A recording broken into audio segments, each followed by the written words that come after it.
In this lecture video, we're just going to discuss inductors in AC circuits.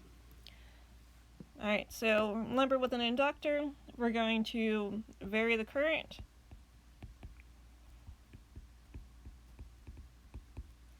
which induces an EMF. So we're used to Faraday's law being the EMF equals the negative of the inductance times di dt. But when we use it in a circuit and apply it to Kirchhoff's law, we use VAB equals a positive inductance di dt. Alright, so we have a relationship already for current that varies with time.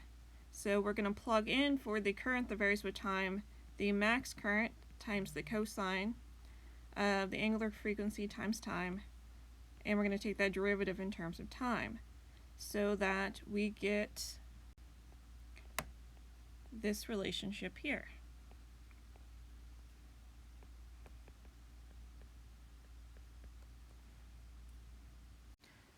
As it turns out,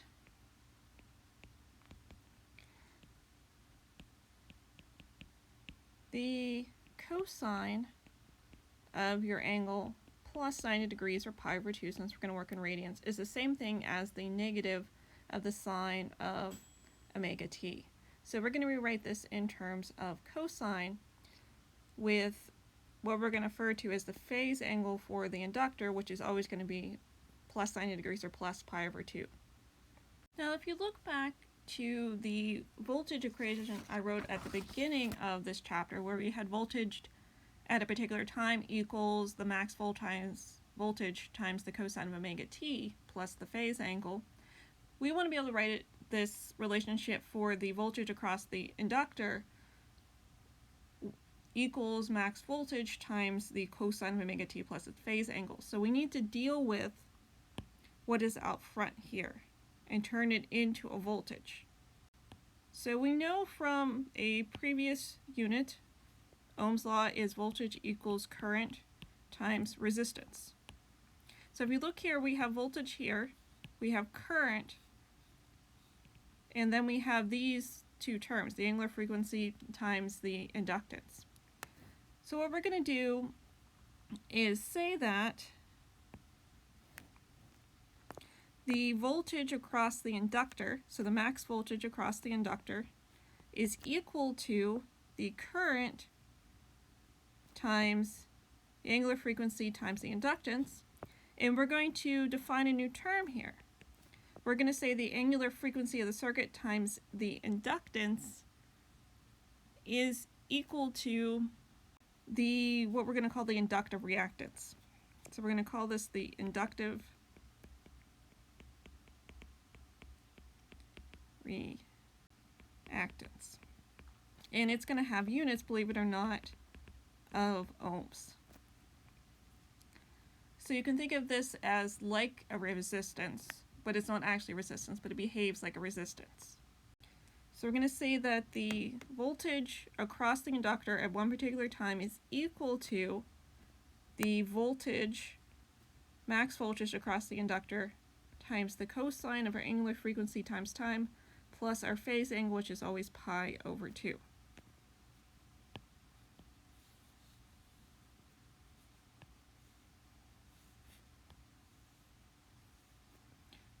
And we can write the max voltage here as the current times the inductive reactance.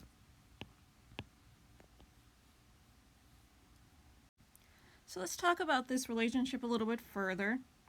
Now we have a phasor diagram here, and we have our current that is some omega t away from the initial position. And the voltage across the inductor is always going to lead the current. So it's always going to be 90 degrees ahead of the current. So this is what our phase diagram here is representing. We can also see this here in our diagram, where we have current and we have voltage across the inductor. At 90 degrees, so pi over 2, you're going to see that the current is 0 because the cosine of 90 degrees is 0. But the voltage is now reaching its maximum. It's hitting a negative maximum. So the voltage across the inductor is always going to be greatest when the slope of your current is the steepest. Because remember, the induced EMF, or the EMF, is equal to the inductance times di dt. So you're going to get the most EMF or most voltage whenever I is changing the most. So that's going to be the steepest slope here, which occurs as you transition from your max down to your min for the current. So that's why we get this effect where it's out of phase by 90 degrees. We can also use an inductor in an AC circuit as something called a low-pass filter. Because the inductive reactance is proportional to the angular frequency or the frequency, that means that at high frequencies you get a high inductive reactance or more resistance, and at low frequencies you're going to get a low inductive reactance, or what quote-unquote we're thinking about as resistance. The inductive reactance, using the equivalent of Ohm's law for this, is inversely proportional to the current, which means that as the inductive reactance goes up, with frequency going up, the current is going to go down.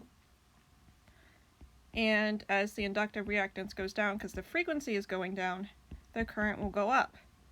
So if you have a low inductive reactance from a low frequency, you have a high current or you get a signal. But if your inductive reactance is high because your frequency is high, your current goes down and you don't really get a signal. So you're using this to allow only low frequencies to cause a signal or to pick up on what we refer to as a low pass, so low frequencies. And the higher frequencies do not produce a signal, or at least a very low signal, so they don't pass through. So that's how we use this as a low pass filter, because only lower frequencies cause a higher current.